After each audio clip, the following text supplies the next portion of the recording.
Hindi siya mahawakan ni Satanas. November 25. Mateo Kapitulo 6 Versikulo 24. Walang makapaglilingkod sa dalawang Panginoon, sapagkat kapopootan niya ang isa at iibigin ang ikalawa, o magiging tapat siya sa isa, at hahamakin ang ikalawa. Hindi kayo makapaglilingkod sa Diyos at sa kayamanan. Si Sarah ay iniwan ng kanyang asawa ilang taon na ang nakararaan, kaya kinailangan niyang magtrabaho para suportahan ang kanyang sarili. Hindi niya alam kung saan siya maghahanap ng trabaho, kaya nanalangin siya para sa gabay ng Panginoon. Hinimok siya ng Diyos na ibahagi ang kanyang salita sa kanyang mga kapitbahay.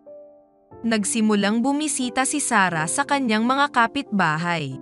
Ipinapanalangin niya ang mga may sakit, at sila ay gumagaling. Ipinanalangin niya ang sinasapian ng masamang espiritu at sila'y nakakalaya. Marami ang natutuwa kapag dinadalaw sila ni Sarah. Ngunit ang ibang tahanan ay tinatanggihan siya. Isang araw, binisita ni Sarah ang isang pamilya na nananalangin sa kanilang mga Diyos-Diyosan. Hiniling nila na sumama siya sa kanila, ngunit malumanay siyang tumanggi. Nagalit ang isang dalaga kay Sarah at inilubog ang kamay ni Sarah sa isang kawali ng may kumukulong mantika. Ngunit nang itaas ni Sarah ang kanyang kamay mula sa kumukulong mantika ay himalang hindi ito nasunog. Kinabukasan, binisita ng ama ng dalaga si Sarah para humingi ng tawad. Hiniling niya sa kanya na ipagdasal ang kanyang pamilya. Masayang ipinagdasal sila ni Sarah. Ngayon ang pamilyang ito ay mga Kristiyano. Ang iba pang mga nakakita sa pangyayari sa pagkaligtas ni Sarah mula sa kumukulong mantika ay humingi rin ng panalangin. Nang malaman ng pastor ng Adventist ang tungkol kay Sarah, inalok niya ito ng posisyon bilang isang global mission pioneer, at malugod itong tinanggap ni Sarah. Patuloy na binibisita ni Sarah ang mga pamilya sa kanyang komunidad. Nananalangin siya sa kanila at nagbabahagi ng kwento tungkol kay Jesus. Kapag Sabbath, inaanyayahan niya ang isang grupo ng mga babae na sumamba sa kanilang tahanan, at tuwing Miyerkules ay nagho-host siya ng pag-aaral sa Biblia. Tinutulungan ni Sarah ang mga balo at ulila sa kanyang lungsod.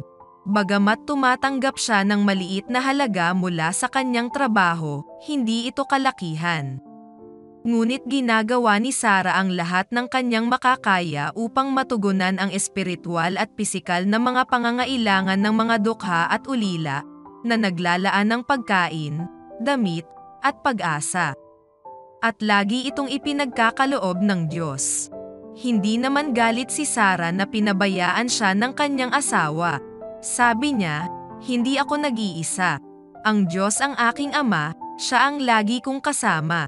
Binibigyan niya ako ng lakas at gabay para ipakilala ang mga tao kay Jesus at sabihin sa kanila ang nalalapit niyang pagbabalik. Gusto kong maging handa sa pagdating ni Jesus, ngunit gusto ko rin na maging handa ang iba pa na makilala din si Jesus. Maaari nating suportahan si Sarah at ang iba pang daan-daang mga global mission pioneers sa pamamagitan ng pananalangin at sa pamamagitan ng pagbibigay ng ating mga regular promised offering. Sinusuportahan din ito ang lahat ng mga aprobadong missionary project sa ating mga simbahan sa buong mundo kasama ang mga mission pioneers na nagbabahagi ng mabuting balita ng pag-ibig ni Jesus at ng kanyang nalalapit na pagbabalik. Maging bukas palad tayo.